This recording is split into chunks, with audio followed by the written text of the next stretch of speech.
Good evening, everybody!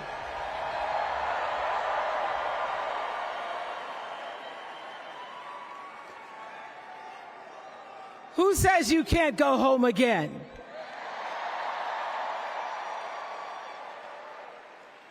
After watching the Obamas last night, that was some epic fire, wasn't it? Some epic fire. We're now so fired up, we can't wait to leave here and do something.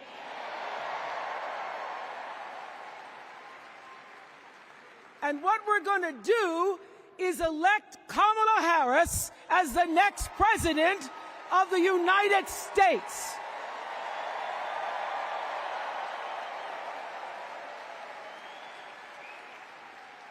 I am so honored to have been asked to speak on tonight's theme about what matters most to me, to you, and all of us Americans: freedom.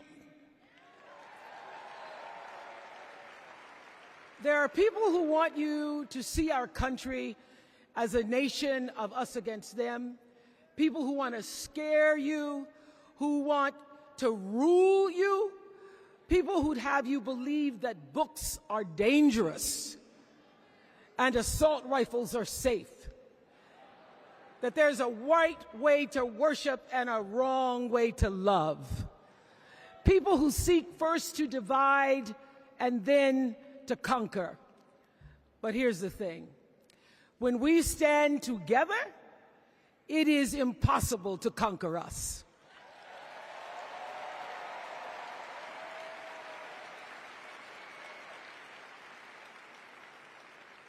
In the words of an extraordinary American, the late Congressman John Lewis,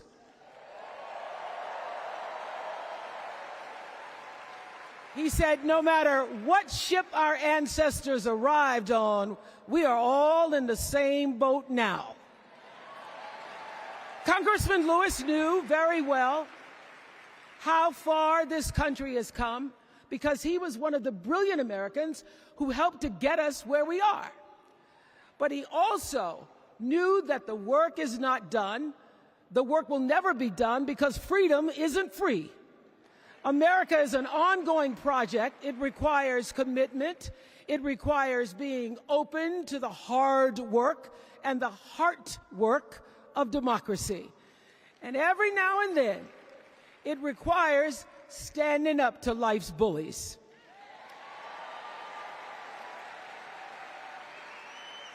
I know this. I've lived in Mississippi, in Tennessee, in Wisconsin, Maryland, Indiana, Florida, Hawaii, Colorado, California, and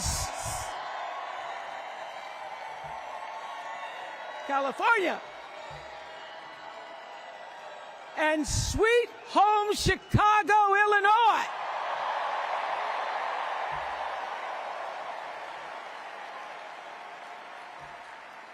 I have actually traveled this country from the redwood forests, love those redwoods, to the Gulf Stream waters. I've seen racism and sexism and income inequality and division. I've not only seen it, at times I've been on the receiving end of it.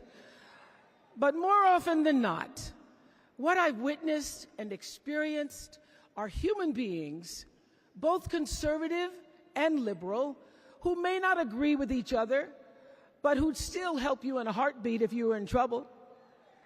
These are the people who make me proud to say that I am an American.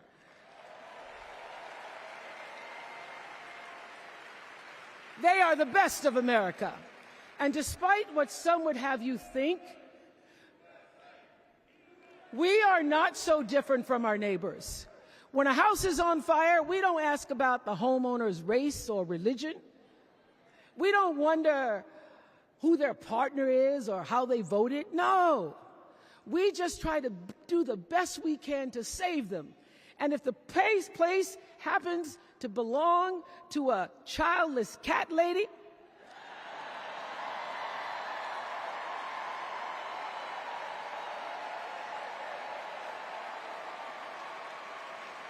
Well, we try to get that cat out too.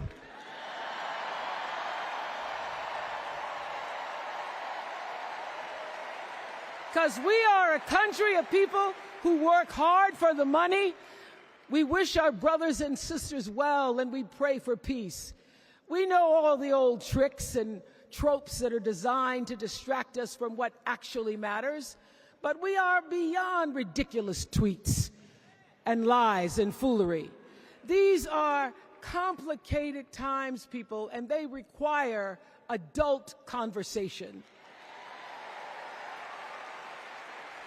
And I welcome those conversations because civilized debate is vital to democracy, and it is the best of America. Now, over the last couple of nights, we have all seen brave people walk onto this stage and share their most private pain. Amanda and Josh, Caitlin, Hadley, they told us their stories of rape and incest and near-death experiences from having the state deny them the abortion that their doctor explained was medically necessary.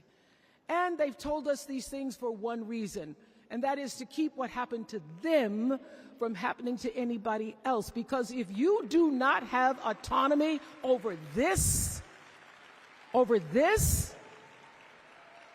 if you cannot control when and how you choose to bring your children into this world and how they are raised and supported, there is no American dream.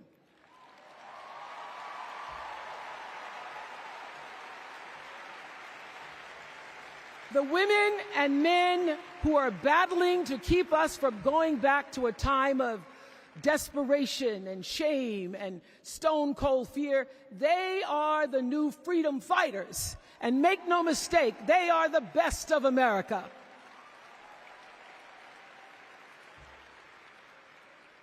I want to talk now about somebody who's not with us tonight. Tessie Prevost Williams was born in New Orleans not long after the Supreme Court ruled that segregated public schools were unconstitutional. That was in 1954, same year I was born.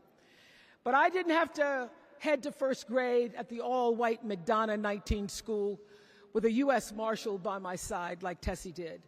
And when I got to school, the building wasn't empty like it was for Tessie. You see, rather than allowing McDonough to be integrated, parents pulled their kids out of the school, leaving only Tessie and two other little black girls, Gail Etienne and Leona Tate, to sit in a classroom with the windows papered over to block snipers from attacking their 6-year-old bodies.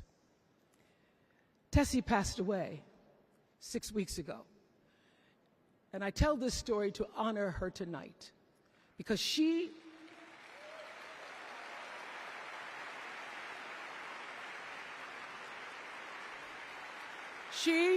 like Ruby Bridges and her friends, Leona and Gail, the New Orleans Four they were called. They broke barriers and they paid dearly for it. But it was the grace and guts and courage of women like Tessie Prevost Williams that paved the way for another young girl who 9 years later became part of the second class to integrate the public schools in Berkeley, California. And it seems to me that at school and at home, somebody did a beautiful job of showing this young girl how to challenge the people at the top and empower the people at the bottom. They showed her how to look at the world and see not just what is, but what can be. They instilled in her a passion for justice and freedom and the glorious fighting spirit necessary to pursue that passion. And soon and very soon,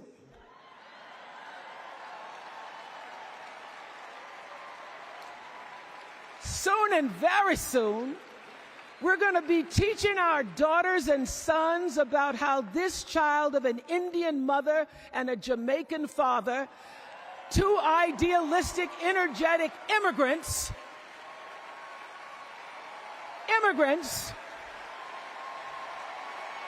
how this child grew up to become the 47th President of the United States. That is the best of America.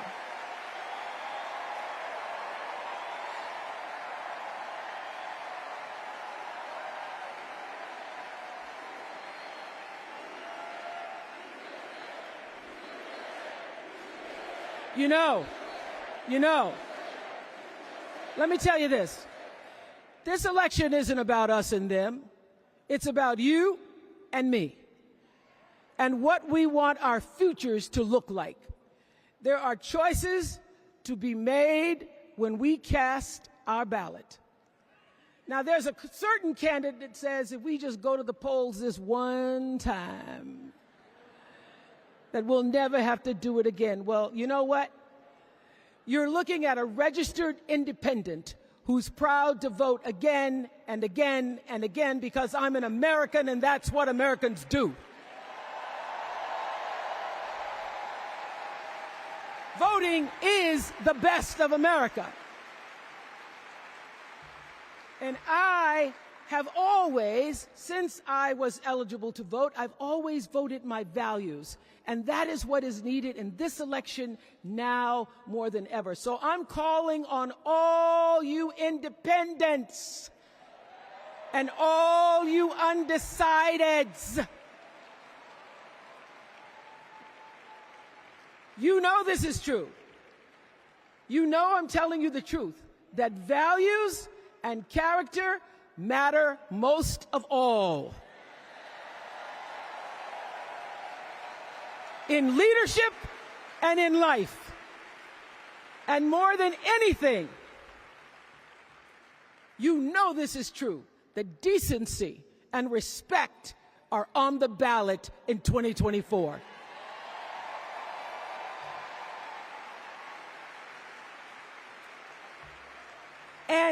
And just plain common sense. Common sense tells you that Kamala Harris and Tim Walz can give us decency and respect. They're the ones that give it to us. So, we are Americans. We are Americans.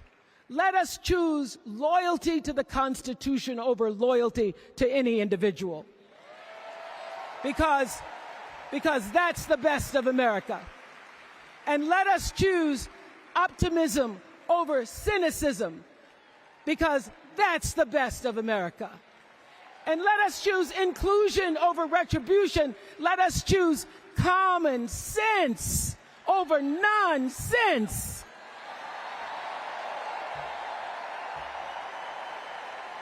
Because that's the best of America. And let us choose the sweet promise of tomorrow over the bitter return to yesterday. We won't go back. We won't be set back, pushed back, bullied back, kicked back. We're not going back.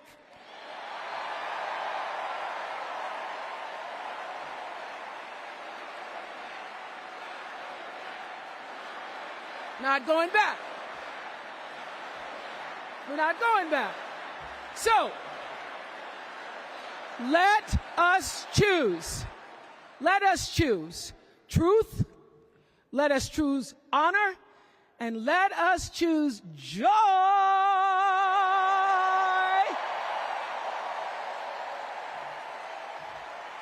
Because that's the best of America. But more than anything else, let us choose freedom. Why? Because that's the best of America. We're all Americans, and together, let's all choose Kamala Harris.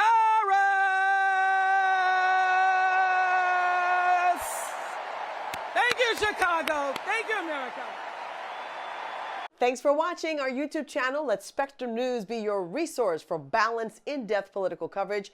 And click the subscribe button here. You can also download our app and watch us on TV to learn more about the candidates, where they stand on the issues, and more. We'll see you then.